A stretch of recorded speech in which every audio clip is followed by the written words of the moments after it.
Hello everyone. Thank you, my amazing supporters, for all the love you've shown to my horror story channel. I'm sending that love right back to you. I'd love for you to drop a comment and let me know which city you're watching from. If this is your first time here, please consider subscribing to my channel and liking this dark web horror video. It helps grow our creepy community and makes it possible for me to bring you even more scary stories like these. Tonight, I have a horror story for you about a man who starts receiving unusual gifts he never expected. It's tense and scary until the very end, so stay until the end of the video to find out what happens. Enjoy.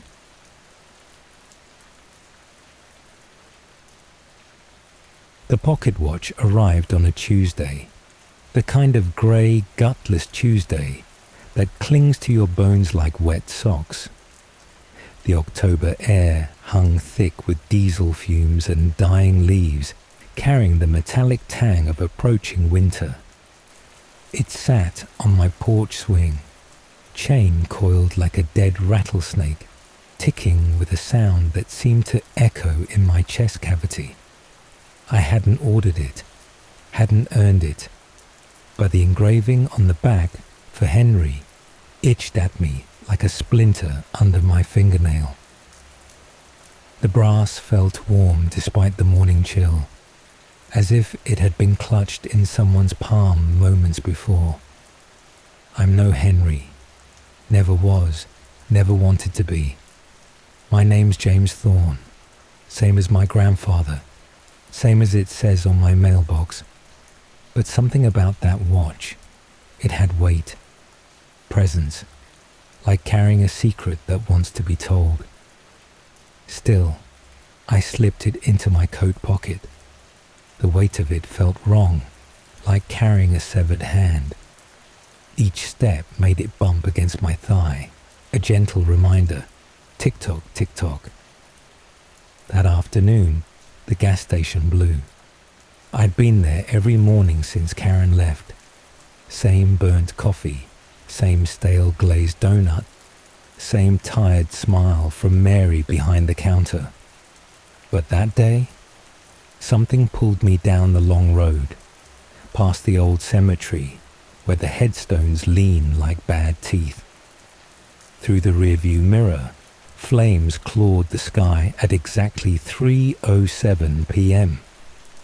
The pocket watch in my pocket chimed once, cold against my thigh. One clear, perfect note that seemed to hang in the air like frost. Later, they said Mary had been filling the underground tanks. Static electricity, they claimed. But I remembered her eyes yesterday, vacant and glassy, her fingers trembling as she handed me my change. "Time's running out," she'd whispered. I thought she meant the coffee. The gifts got worse. The doll came next, porcelain face cracked down the middle, eye sockets scooped clean as Sunday plates, sat on my welcome mat like it had walked there itself, head tilted at that unnatural angle that only broken things can manage. I tossed it in the trash, but its empty gaze followed me up the driveway. That night, sirens carved the dark like red knives. The Jenkins girl, 8 years old with auburn braids, vanished from her bed.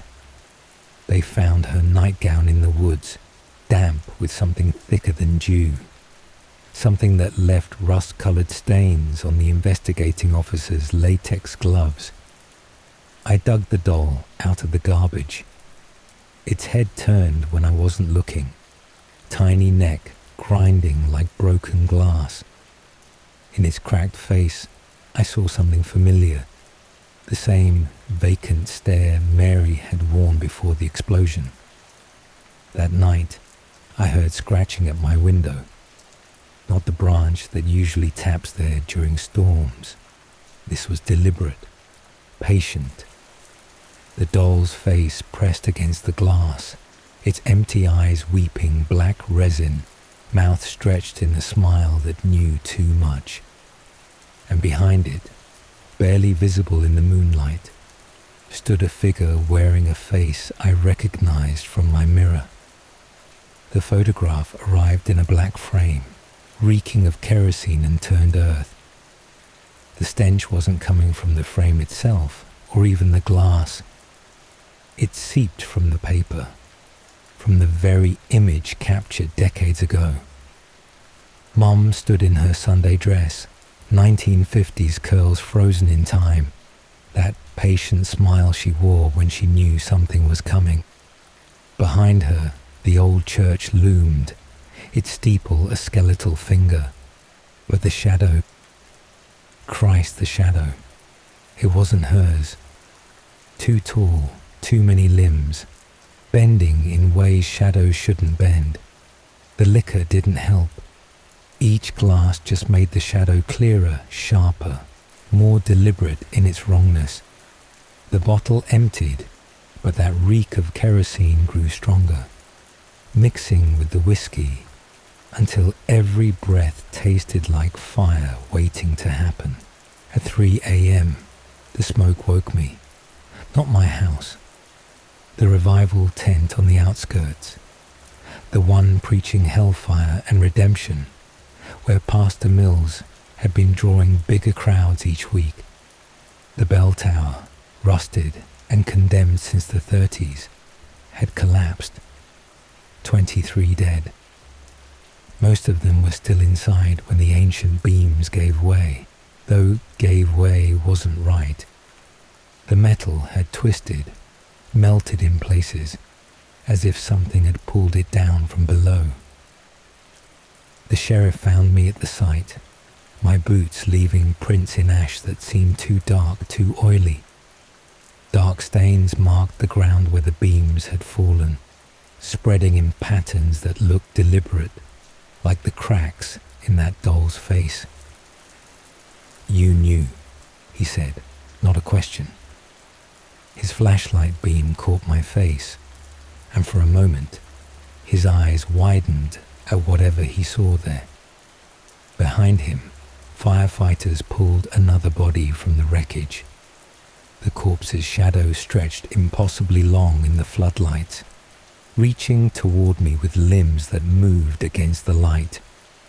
The photograph waited on my kitchen table when I got home, though I'd locked it in the drawer before leaving. Now I stood beside Mom, the shadow's hand on my shoulder, its fingers elongated, digging into my collarbone. In the glass, my reflection showed 5 deep marks appearing on my skin, breaking the surface like roots pushing through soil. The kerosene smell had become overwhelming, and somewhere in the house, I could hear the doll's porcelain fingers scratching against wood. When I touched the photograph, the shadow's face peeled into a grin. My grin, but wrong, too wide, too knowing. Like Mary's vacant stare, like the doll's empty eyes. The kind of smile that knows what's coming. The pocket watch chimed 3:07.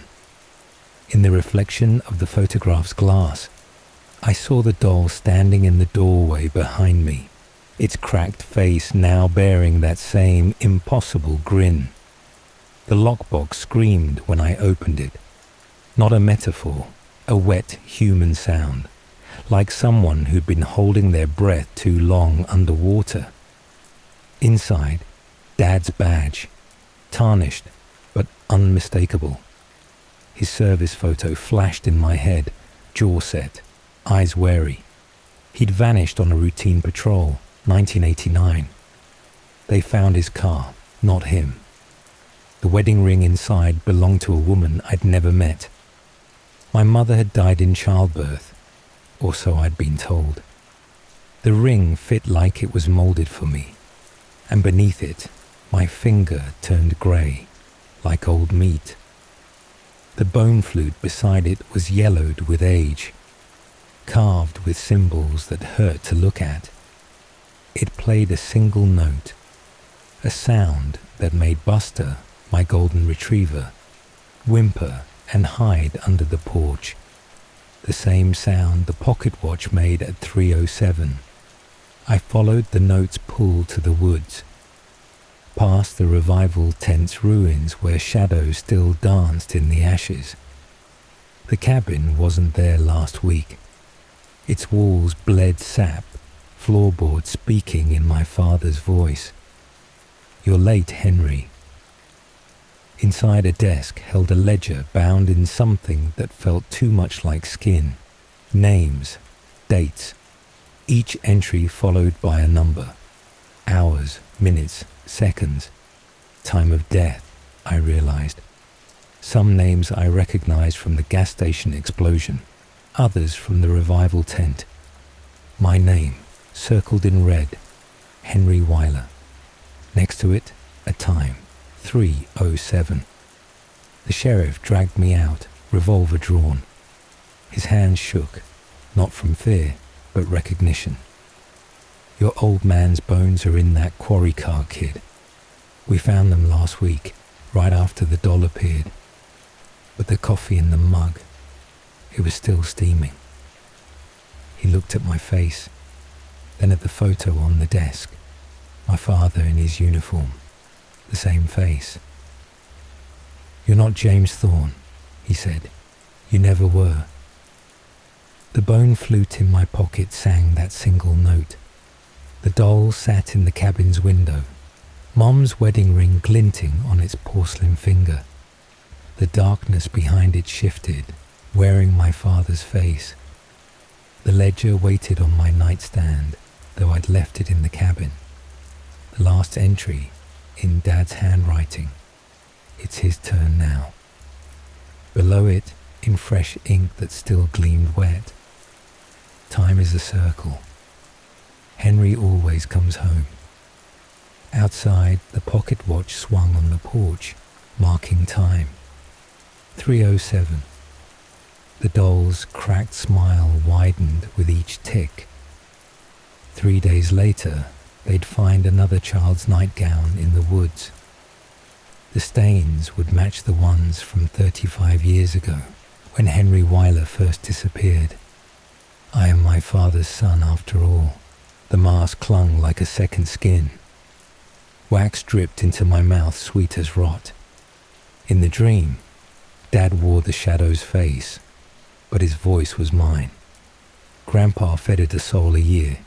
Dad tried to run. Now you'll finish it. Each morning, another gift arrived. A jar of teeth still wet. A book bound in something that pulsed. A music box that played that single note from the bone flute. The doll collected them all, arranging them on my kitchen table while I slept. The pocket watch kept perfect time, always 3:07. Mary's empty eyes watched from the gas station rubble. The revival tent's ashes formed patterns that matched the cracks in the doll's face. And in the quarry, something stirred beneath the dark water, wearing Dad's badge. I woke screaming, the mask tearing flesh. The mirror showed a stranger, my eyes, Dad's cruel grin. But I understood now. Every Weiler had worn this face. Every Henry had stood in this kitchen, reading the same ledger, listening to the same bone flute song. The sheriff kicked down my door at dawn. "Henry Weiler, you're under arrest for the Jenkins girl." His flashlight beam caught the doll on my shoulder, but he didn't react. Of course not. He'd seen it before, 35 years ago, when my father sat in the same interrogation room. I laughed. Henry Weiler died in 1989. But the thing in the mirror laughed too, wearing my skin like a cheap suit. It knew what the ledger had shown me. Time is a circle, and the Weilers were never meant to die. At the station, the sheriff slid a mugshot across the table. The man in the photo had my face, my scars. And Henry Weiler's name, the date on the photo, 1989. We found your DNA under the girl's nails, he said. Same as we found under the nails of that girl in 89 and in 54. Always the same DNA. Always a Henry. The mirror in the interrogation room flickered. The thing inside mouthed, "Thank you." Behind the glass, the doll sat in the observation room, Mom's wedding ring glinting as it wrote the next entry in the ledger. My name, today's date, time of death, 3:07. The pocket watch chimed.